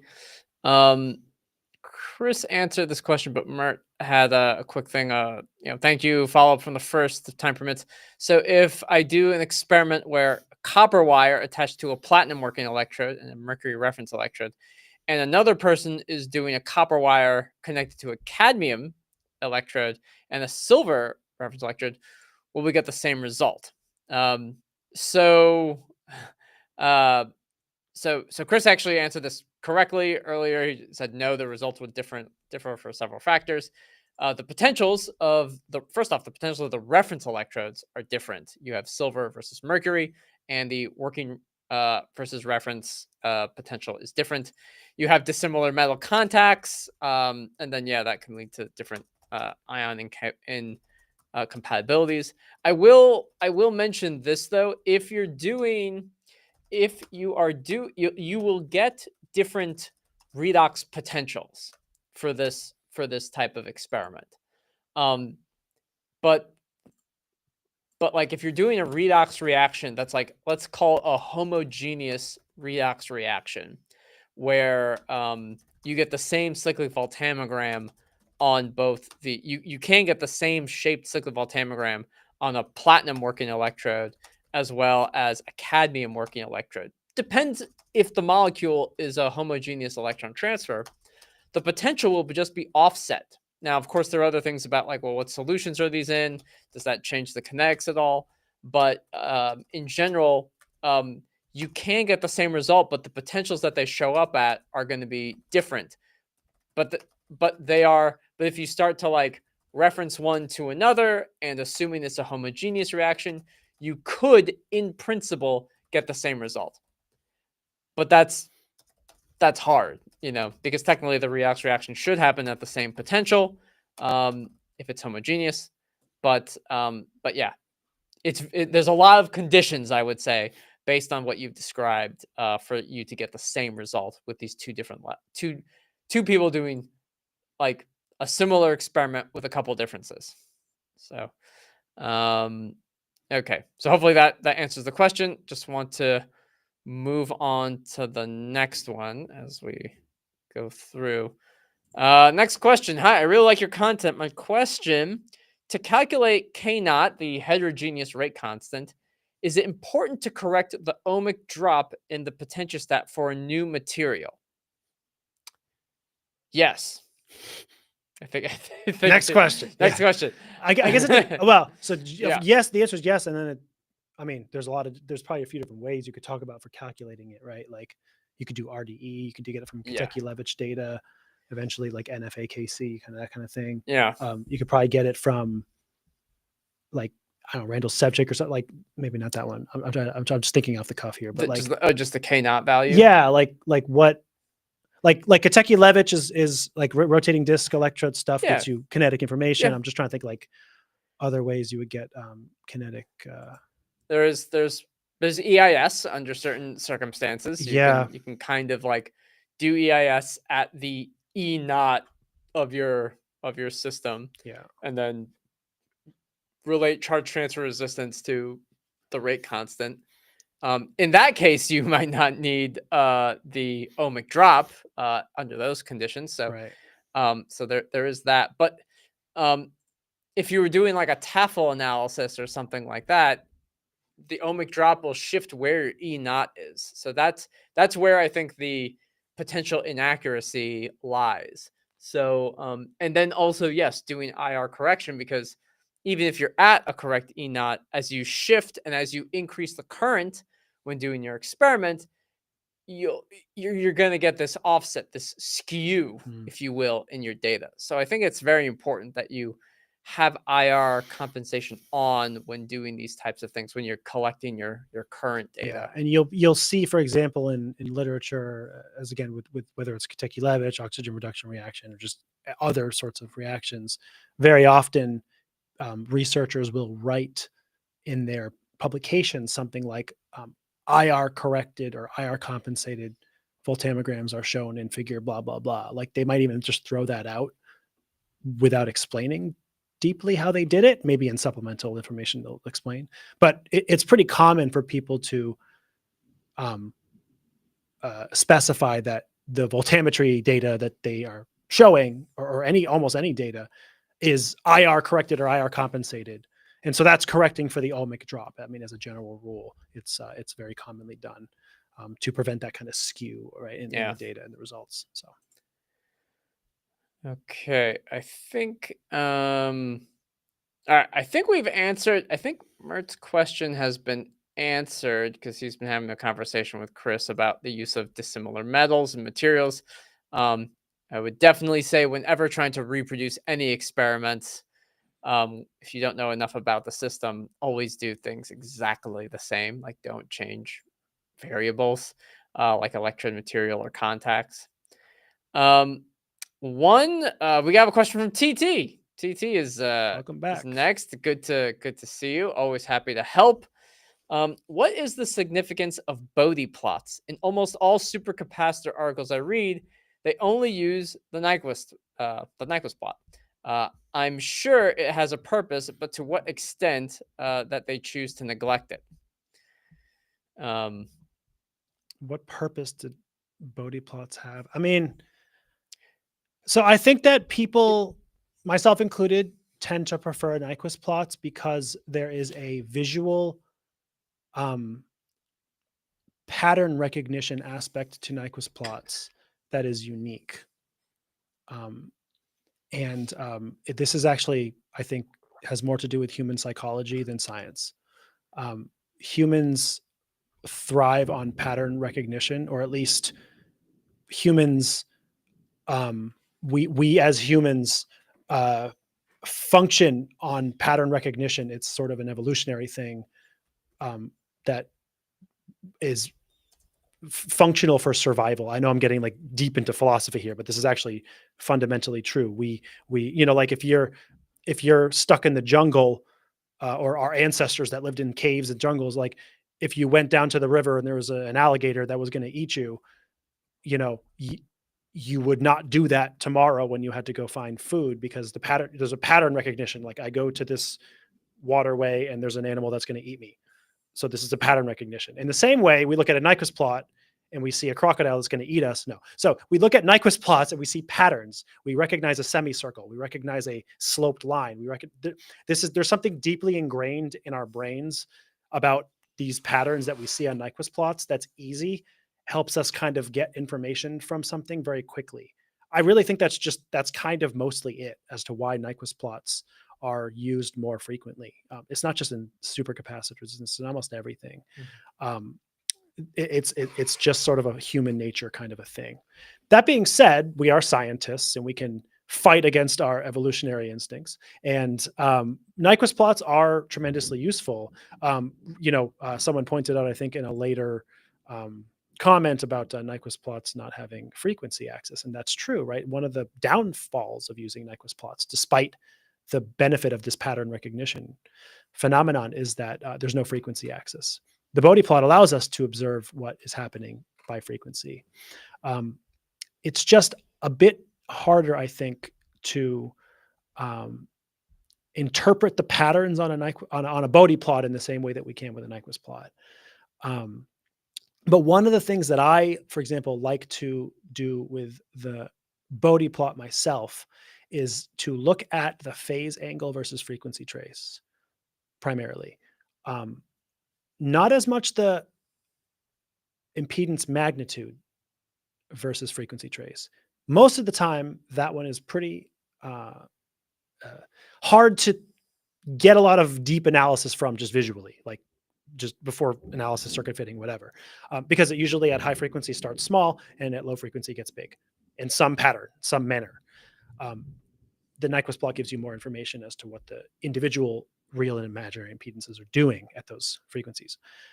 But the phase angle I find to be a little more valuable in some cases, because we can say, for example, if the phase angle at any frequency is 0 degrees or close to it, it's mostly resistive.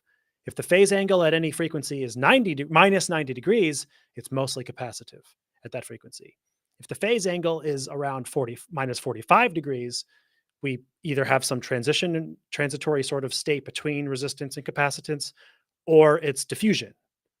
And the contours with which the phase angle plot move, dip or down or whatever, show those transitions between mostly resistive and mostly, let's say, capacitive behaviors at various frequencies.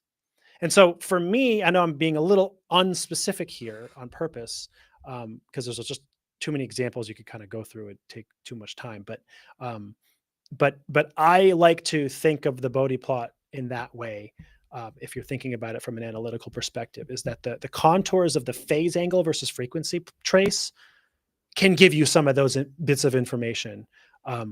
Perhaps not the same, again, as a pattern recognition that's a little easier with a Nyquist plot, but it can help enhance your understanding of your EIS data, I would say. So, yeah. It's also very helpful when you're doing circuit fitting. Yes. Very helpful looking at circuit. Yeah, looking at that contour can be really helpful. So, okay, next question. What could be the reason for the negative solution resistance in EIS? Typically, this is an artifact most of the time. There is no such thing as negative solution resistance. It's an instrument artifact, oftentimes a reference electrode artifact. I'll just draw something very quickly. Maybe this is something you've observed or seen. But I don't know. Whenever I do some EIS, sometimes I'll notice that it might look a little bit like this. So this is Z real, and this is negative Z imaginary. And if this is 0, it might start to look like this. Like that's what it looks like. So I get this like area right here where I have negative, and even here, like even in this small like part here, I have this kind of like that looks weird. I shouldn't have any like any weird like negative imaginary impedance in this region. So this I have always observed to be mostly due to reference electrode issues. So if I were to replace my reference electrode, if I have silver chloride, a traditional reference electrode with like, a junction or a frit, and then, it's got some salt on it and stuff like that. If I were to remove it and replace it with a wire, this whole thing goes away. And this artifact mostly, I think I've talked to Neil about this.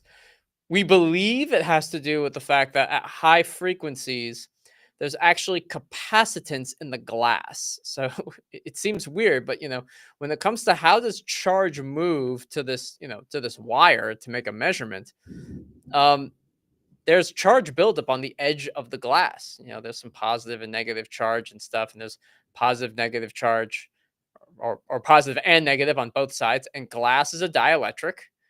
And so you end up having a capacitor. And this is glass.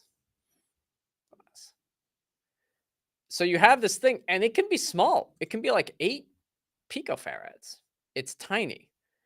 But 8 picofarads at the high frequency level has an imaginary and a real impedance, mostly imaginary impedance, that shows up and gives you this weird instrument artifact that gives you a negative real impedance. And so when you get things like negative solution resistance values in EIS, it's typically an instrument artifact. Yeah. So let us know if you have any other further questions about that. You can also like, I'll add, you can also check yourself and think, what would a negative resistance mean if it were real? If that were real, if your solution were really negatively resistive, that would be a generating energy from nothing, basically. Yeah. It would be like Ohm's law on steroids. Like, as you apply a voltage, you get more current from it than you're supposed to. You're getting more energy from nothing. It's like, it's in violation of like the laws of nature and the laws of physics. And you would immediately win a Nobel Prize and solve all of the world's energy problems. The fact that that hasn't happened yet means it's not real. So all from your salt solution. Exactly. All we have to do is get your salt solution all around the world into power plants. Yeah. And our whole troubles are solved. That's right. Or it's an artifact. It's an artifact. It's an artifact. Yeah. That's right. By the way, that name appears to be Urdu for lowly student. Lowly student. That's what it translates as. Translates that seems very, very sad. I hope you don't think of yourself as lowly, but maybe I'm just not properly translating it. But that's what it appears to be. Yeah, maybe we have to ask our European rep who speaks. He speaks Arabic. Urdu is spoken in India or Pakistan, I think. Oh, okay. Anyway, I'm not sure. Maybe there's crossover. Well, I thought it was Arabic, but I don't believe. But is it Arabic? No, it says it's. Well, I think it's Urdu. So India has like 200 different languages. It's not just Hindi and Bengali and Kannada and Tamil. There's a million different languages, and they look a lot like that. That looks like Arabic. Anyway, it looks like Arabic. I thought maybe it was Arabic or Farsi, but apparently it's Urdu. So, yeah, maybe he can also or she can let us know which language it is, just to let us know. We're curious. Google says it's Urdu. Google says it's Urdu. Oh, Google says Urdu. I want to ask the person. Yeah. Okay, the person's right. Urdu. Yes. Nice. I like to try to pronounce. I like languages. It fascinates me. Yeah. So I like to try to pronounce. I don't know how to pronounce it, but it apparently stands for lowly student. Lowly student. But anyway, very cool. That was fun. Okay. All right. So more TT. More stuff from TT. We've got it's a long conversation, but I think and he's also learned a lot more stuff because he's talking with Chris. Yeah, Chris is our surrogate third chair here. Third chair. Yeah. TT says I'm comparing 6 samples of the same components but with different ratios each. 4 of them had a CV almost consistent peak positions, and 2 were shifted for large distance, but of the same trend together. What would be the reason? They're the same metals, except the different ratios used, and 4 displayed the same trend, while the rest 2 had a similar trend to each other, but different to the others. And then I'm looking just to kind of catch up on because it seems like you already had some things working with. Different alloys, the same element. Chris is talking about if the microstructure and intermetallic bonding changes ratios, displacement. And it says, yes, same metal oxides, but each time I change the ratios of the 4 elements in them while keeping 3 elements ratios the same and comparing to the pristine one of equal molar ratio. You calcine the oxides together. If so, species created may be slightly different. Yes, I synthesized HEMOF, maybe a HEMOF, firstly, and then they underwent calcination to produce oxides. Getting crystallographic data. He's going to do that. Thought it could be explained through EIS that some active sites might be blocked, and so redox isn't easy. So oxide peaks shifted way positively, but reduced peaks are all almost consistent with the rest. Okay, so this is the interesting thing. The oxidation shifted, but the reduction is almost the same trend. There's a little bit more conversation here, but basically It sounds like, because it sounds like this is a solid state synthesis. You're creating different structures, and because of that, the structure of these things are so different that, like, oh, the oxidation and reduction potentials are shifting ever so slightly. So so TT, to kind of give a general answer to your trend as we try to get through as many questions as we can, I think analyzing, what the crystal structures are will give you a lot more physical insight into why you might see potential shifts, particularly looking at how the surface structure changes, because that's the thing that's going to give you explanations as to why the CV is different in one case or another. Of course, if you have follow-up questions about this for us, because it sounds like you already talked with Chris about it, we can give you your 2 cents. But Chris has already done a great job. Yeah, we're not needed. Yeah, Chris is here. Yeah, Chris is here. We're just gonna stay silent for the next 30 minutes, and Chris is gonna handle it from here. Chris got the whole thing. Yes. Okay. Let's see. So Alvaro is saying, when should I clean my working electrode? Before every CVA? I assume CV. Maybe CV. Yeah. How can I make the surface more reproducible? So it depends. It depends on what you're working with. It's often the case that when you're doing CV, you may work with with something that's very homogeneous and does not readily absorb onto the electrode surface. And it's relatively easy to kind of see when you're doing something. And let me just use the lasso tool to delete this. It may be the case, really, that when you're doing CV, voltammogram, current, you do one CV, you get like a nice duck, but then you do it again, and it's maybe you get a little bit less current, on both the oxidation and the reduction. And then you do it again, and you get maybe even further, like less and less. Peak positions are the same, but this is this is going down. This is also kind of going down opposite direction. So that gives you some indication there may be some irreversible adsorption on your electrode surface in your system. So this is, I would just describe this as irreversible adsorption. All right. So that's what could be happening here. And the easiest thing to do is then, polish, and then see if you get the black curve again, right? Do you get this higher current after you polish? Well, in that case, you are getting irreversible adsorption. So now, how can I make the surface more reproducible? My personal suggestion is to just have a very consistent cleaning and preparation procedure. The consistency of the procedure, and then doing things like electrochemical testing.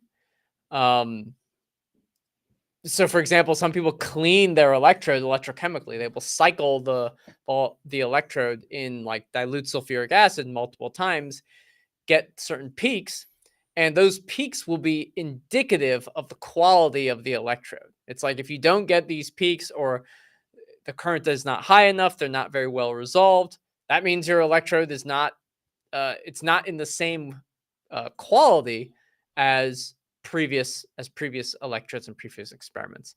So the reproducibility of the surface really has to do with the level of detail you put into the preparation procedure. I mean, sometimes just the preparation of a thin film, like if the same conditions, if you're doing thermal evaporation, you pump it down. If it's in a vacuum chamber, it's pumped to the same pressure for the same amount of time, same deposition rate. That just helps you get the same. It's just getting a reproducible surface is based on how reproducible your preparation is. That's really I think the key. Yeah. And as always, as I say many times, unfortunately, when people report to us, for instance, I did everything the same and I got different results, my answer is usually, I'm not trying to be rude, but you did not do everything the same. Yeah. The reality is there's so many little things, right? And maybe things you overlook or don't think about, or just the reality of electrochemistry being quite difficult for reproducibility. A lot of times, honestly, it's like just practice. Practice makes perfect, or practice makes, better, whatever sort of phrase you want to use here. But the more that you practice your research and practice your preparation and all these kinds of things, hopefully the better off you'll get at it and get a little more reproducibility. Because it's like anything else, it's a skill. Research, electrochemistry is a skill that you can get better at. Mhm. So yeah. Okay. All right. So I used asked about EMF. Yes. 15 different times. 15 different times. So in particular is asking, what is the electromagnetic force inside the cell of concentrated solution? What is EMF? EMF is just another word for potential, basically, most of the time. Yeah. So we could talk about potential for the next 45 minutes, as I said earlier. Yeah. But yeah, electromotive force is just another. It's like in the context of electrochemistry, right? It's not used very often because it's synonymous with potential, basically. Yeah. I don't know if you want to say more complicated. Yeah, I could say more complicated but stuff about. I mean, the one thing I would say, I'll just say something briefly, which is I feel like I spent the first 3 months of 2025 really trying to rack my head around like potential, because it's like we use potential a lot. We tell a potentiostat to do things by pushing buttons, but I'm like, do I really know what a potential is? There were, I would say, I would share a few insights that I made on potential, which is that the electrical potential in as a voltage has units of energy per coulomb. So that's one way to think about it. It's an energy per coulomb. It's an energy per unit charge, and uh, there's a great line by this professor at Villanova. I love this line. Energy is nature's chameleon, and it's like energy and its ability to kind of store energy is shared in like different ways. So electrical potential is a way of kind of really a capacity of storing energy through charge. Another way of thinking about it, there are other things in science that have the same structure, the same form. We use analogies to try to wrap our heads around potential. We use things like potential energy. If I have a boulder on a cliff, it has stored potential energy, and it's only when I knock it over and it falls, it converts it into kinetic energy. And we have like this kind of like a water pump system to describe like electrical circuits, and that the pump pressure is the potential, the electromotive force, sort of say, that pushes things through solution.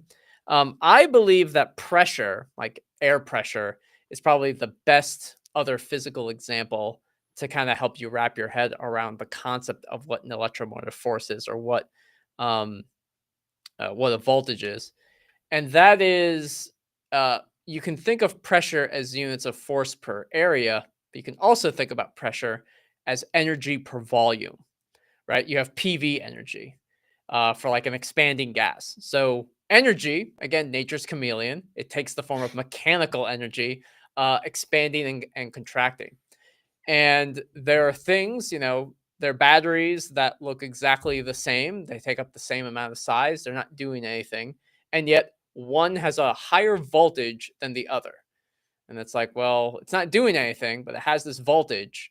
And it's only when you hook it up to something that its voltage is really being used to push something through. Similarly, I can have a tire, like a car tire, fill it with air. So it's got 30 pounds per square inch of pressure. And just by itself, it doesn't do anything. But I know that that tire has the ability to do a lot of work. If I poke a hole in it, it can spew out air and do however much work by, the volume and pressure difference gives me the energy that comes out. So electromotive force is a similar kind of phenomenon. The voltage is a similar kind of thing, and I think of it more as just a way that energy is stored, more so than anything. And it has a quote potential, if you will. That's just how I think about it. That might give you some insights into how to wrap your head around the concept of potential and EMF more clearly. So hopefully that didn't take too much time. You also mentioned that energy is the chameleon of nature. Yes. So chameleons live in nature. Yeah. Right. They live like in the jungle. Yeah. So wouldn't the chameleon be the chameleon of nature? Well, yeah, but it just like it takes different forms. Of everything you said, that was all scientific. That's the only thing that stuck in my mind. The only thing that bothered you in that whole thing was like it was a chameleon. Like you can't say that like the lion is like or like something is the king of the jungle. It's like, no, the lion is the lion of the jungle. Yeah, I don't know. It's a terrible analogy. I can't think of a good, but I'm just like, no, the chameleon is the chameleon of the jungle. Is the chameleon of the jungle. Like you could say something is the chameleon of like this room because there's no chameleon here.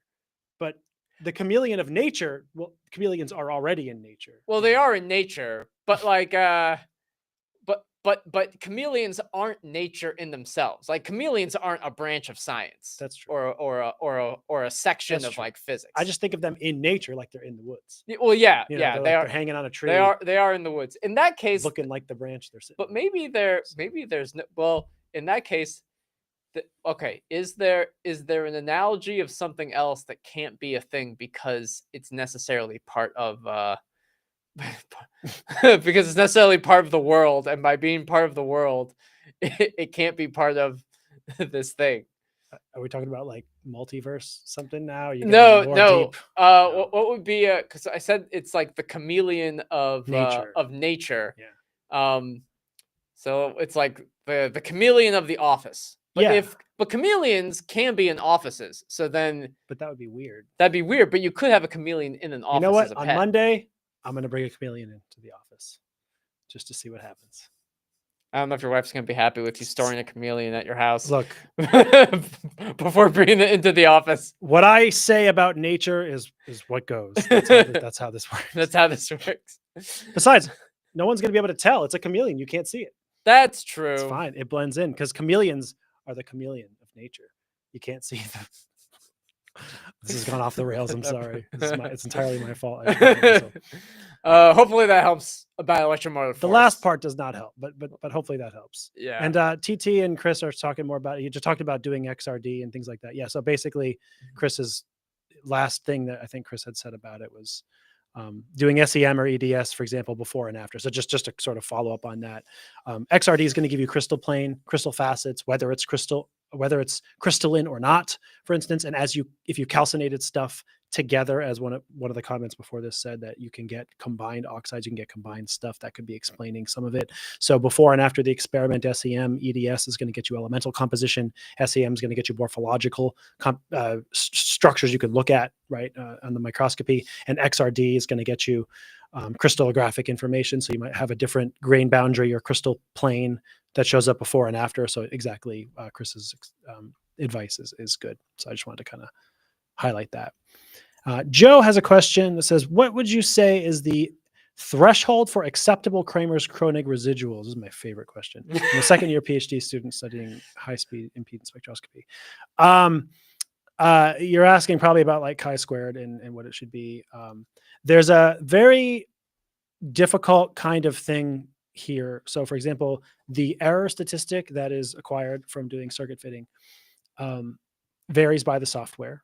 And it varies, for instance, if you have one data set and you do circuit fit and you use like circuit A and you get an error statistic, and you do circuit B and you get a different error statistic, well, the lower of the two is self-evidently preferred, let's just say, most probably, right? Kramers-Kronig is tough because there's nothing to compare it to except other circuit fits, which will always have a worse error residual. Kramers-Kronig will, or should, if the algorithm is properly programmed, should have the lowest possible error statistic. And so to your point, what if it's high by some arbitrary definition. What should I do? There is no good way to answer this question because I could show you again, just for time. I can't get too into it or whatever. I have some data sets where what I would visually sort of propose is a reasonable Kramers-Kronig result, and the chi-squared is maybe like 0.1. And then I have some others where it's 0.00001.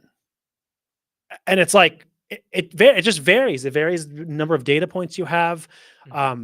It is generally the sum of the square of differences between your fit and the data points. Think about it in terms of the fact that if you're doing Kramers-Kronig on a battery Nyquist plot, think about the Nyquist plot, for instance. They're usually milliohms, right? Like quite literally, the differences are smaller even if they're big. Now, I know it's a normalization kind of a thing, but in a lot of cases, this can lead to like artificially bigger or smaller error residuals, so to speak. Whereas when you have like really like high impedance systems, it might be off by a larger number, but in the grand like overall picture, it's actually not that terrible, but it leads to a large residual. So I'm presenting cases where like big residual, but not that bad, or small residual, but still might be questionable. This is not an easy thing to answer because unfortunately, Kramers-Kronig for the most part is very heavily subjective. It just is. And in a lot of cases, it can be subjective in the same data set over different regions. So like the high frequency region might be pretty good. And then the low frequency region, there's drift. And so you might even say something like, well, the Kramers-Kronig result, irrespective of the numerical value of my error, for example, is good here and bad here, because you can look at the contours of the fit, so to speak, at various regions and draw some conclusions. The only way in which I would suggest using the number and then coming up with a number for yourself is if, for instance, you do the same impedance experiment with parameters, the same points per decade, the same starting and ending frequency on various samples. Like maybe you're doing like a bunch of different voltages or a bunch of different samples over different days or whatever. But like the impedance spectra, all of them are similar with the parameters, for instance, right? Then you do Kramers-Kronig across all of those data sets that have the same like number of parameters. And then you can get a variety of error statistic. And then you could do some numerical analysis, and you might be able to say like, this is the worst one and its chi-squared is like 0.5. I'm just making up these numbers, but you might say something like, okay, well, if it's under 0.5, that's my threshold. And then you're making your own subjective, even though it's numerical, it's an empirical subjective kind of conclusion about what's good and bad. But very broadly speaking, I reject the idea, and you should be very wary of people who say, well, your chi-squared should be less than 0.01 or it's garbage. It's like, it's not gonna happen. It's not gonna work that way. It depends on so many different factors, and it's really hard to draw that kind of a full conclusion. So we should have gone with this one. What was it? Can you change the I'll change the background. Yeah, just change the background. Did you change it? I think I tried, but it's because it's your screen. I probably have to. Okay, let me do it. I'll change that for just for this, because chi-squared. Yeah, this guy. This is particularly appropriate. There we go. Is this one right here? That's right there. So, yeah, because Kramers-Kronig can, just say like, oh, man, you have a really, really low chi-squared, but Kramers-Kronig just says your impedance is invalid. So chi-squared. I hate chi-squared. I hope that answers your question, Joe. A little. I know it's frustrating at times. You want an answer, and I'm the kind of person who I try not to give the meandering academic answer all the time, where I'm like equivocating constantly. But chi-squared is one where I can't say like, here's a number you have to pick. I can sometimes do that with my company's software in certain circumstances, but even then it varies too much. It's hard to just give an answer. You might give a false negative or a false positive if you force yourself into a corner of like, this number is good, this number is bad. You might trick yourself into getting something, so to speak, I guess, right? Yeah. This happens. Exactly. You see papers. It's like, they say, well, chi-squared was whatever. It's like, what does that even mean? It means nothing. It doesn't mean anything. What software did you use? What's the comparison? Yeah. Like, we think we're close enough to Model A. That last sentence is actually the only reasonable thing, right? Like, yes, if you think you're close enough and the contours of the Kramers-Kronig plot appear to show rough, matches pretty close to the visual, to the eye, you're a scientist. You can make a judgment that says this looks pretty close. I propose, based on Kramers-Kronig, that these results are valid, that my impedance data is that's a reasonable thing to say. But to just to fall back on arbitrary numbers to make your point, I find to be not a great plan. I don't like that as much, to be honest. And then I think Joe was also helping answer Idris's question. I wanted to kind of get to this because Joe made a really good comment that I hadn't thought of. Oh, sorry, that's not the question. This is the one. Do you have any experience with the capacity of a lithium-ion battery increasing with cycling? And I have one answer, but Joe had an answer that I hadn't thought of either, which is that there is this wetting effect that can sometimes happen. So it's like multiple cycles for the solution to fully seep into the working electrode. That can happen. For instance, if you make a fresh battery and you start cycling it, you'll find the capacity might go up and then it drops. That is a good. So Joe, thank you for that. Suggestion. So it just said that I typically give a rest time of 8 hours plus. That should be enough to wet. Not necessarily. That rest time isn't necessarily going to result in penetration in wetting. So for instance, the charge-discharge process forces ions in movement and diffusion. And so you might still not get the full wetting until you start charging and discharging.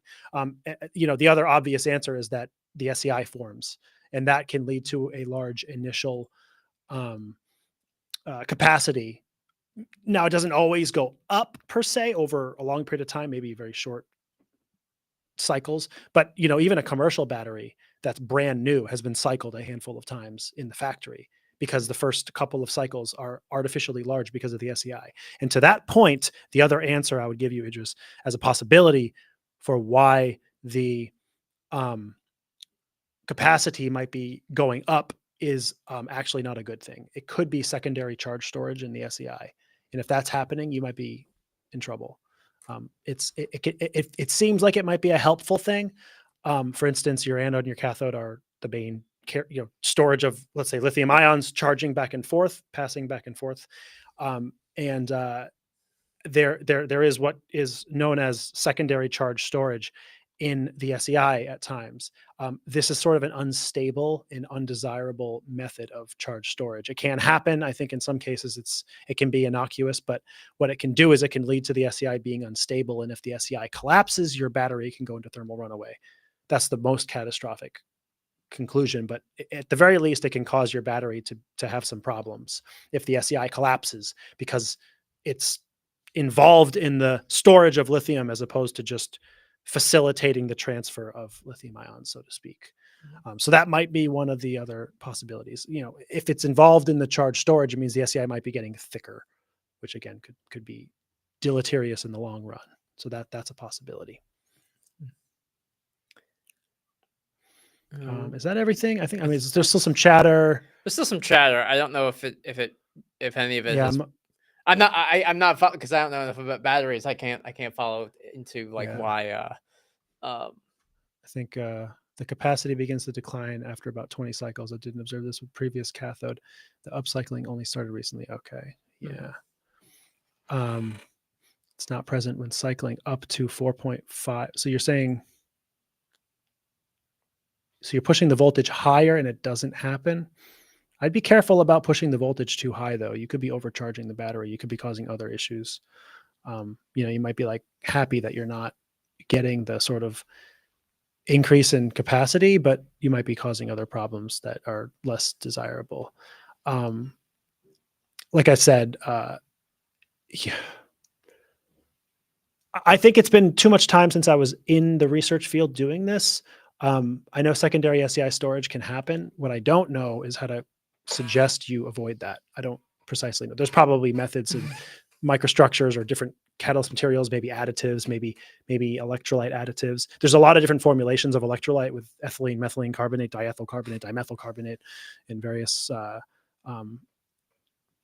ratios. And I know that people at times have reported, for instance, adding 0.3% or 30%, for example, ethylene carbonate can help prevent this problem with the SCI. Like there's a lot of research, thankfully, in the field of various things of that nature, like, use this electrolyte to prevent the SCI from doing this bad thing. So maybe some of that could be something that would help you. I would encourage you to just try to look through the literature on battery, like electrolyte formulations and what they do, because there might be help within that field, for instance, that could help with it. So, all right. Do we just want to do this one?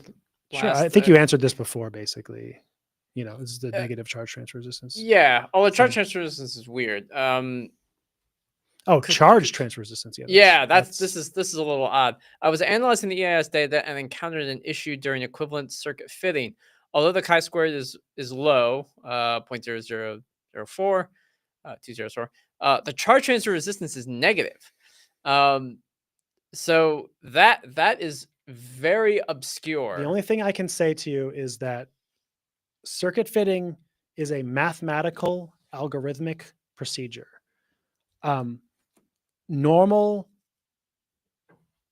circuit fitting algorithms have boundaries for each parameter, resistance included, right? That usually go between some number and some small number and some large number, right? They're bounded. It's not infinite. And the reason for that is obvious, because negative resistance doesn't mean anything. It's right. And what's negative capacitance? What's negative resistance? Like, these don't really mean anything, right? And so we impose boundaries on each parameter, and it's usually like, it's just like 0 to a giga ohm, or I don't know, whatever. However, remember that it's mathematics, right? Negative numbers exist in mathematics. So I have observed that for whatever reason, the simplex method, the simplex fitting algorithm, tends to be a wild child. It doesn't respect boundaries. You're sort of sad and you want to be by yourself, and the simplex method is coming over and it's all up in your space. It doesn't respect boundaries at all. It's like trying to have a conversation with you when you're just tired after a day of work and you just want to sit and watch TV. It has no boundaries, man. No respect. That was next level right there. That was next level, just terrible dad joke level kind of stuff. But for what it's worth, I don't know if that's precisely what's going on, but maybe, or it's just this particular software and fitting, program you're using might have you have to check the boundaries. But you want to try to impose a non-negative result, because what does it mean? Well, it means that the software found a combination of numbers solving the equation of your circuit, analog, right? It's just math. So if putting in a negative number can fit, it's going to do that if it can. It doesn't care. The program doesn't know that R shouldn't be negative. It knows if it's allowing for all of the numbers, it's going to pick a number that allows it to fit. So it means nothing other than that mathematics can do that, right? So, and again, the simplex method is the one I bring up because I have observed this, just generally speaking, with the simplex method, it tends to be very, it doesn't, I don't know what it is about the simplex method, like algorithmically or with its programs, I guess, but it tends to let all the parameters slide around and flow negative or go crazy. And so I would propose you try to set limits on the variables to force them to be positive, for instance, and then try to get the best fit there. Because it's kind of not likely to be a real situation where, as Chris says, you said you can have the case where increasing the voltage decreases the current flow. Yeah, I mean, you can have that kind of thing, but the point being made is that, negative resistance would imply for the same voltage, you get more current than Ohm's law dictates or whatever. It's sort of a violation of Ohm's law. Well, but isn't this kind of like the same thing? Like if the change in the voltage decreases, or the change in the voltage increases, but it results in a decrease in current flow? I mean, from an Ohm's law perspective, at least, we know that, in CV, you can keep increasing the voltage and get less current because of a mass transport issue. But I think it doesn't make sense because if you think about a resistor again from the perspective of like the base definition, that it's how easy an electron moves. It's like a ramp. Like if one electron, if there's like 5 electrons here, and over 1 second, like all 5 of them get over here, that's like 0 resistance. Like nothing stopped them all from making it here. If I have 5 electrons over here, and then and in 1 second, 4 of them made it, but 1 of them was stuck. Yeah, it's like that's resistance of 1 or 20%. I'm just making up this numbers. Like this is kind of a silly example, but like it was not easy for all 5 electrons to make it. 1 of them got stuck.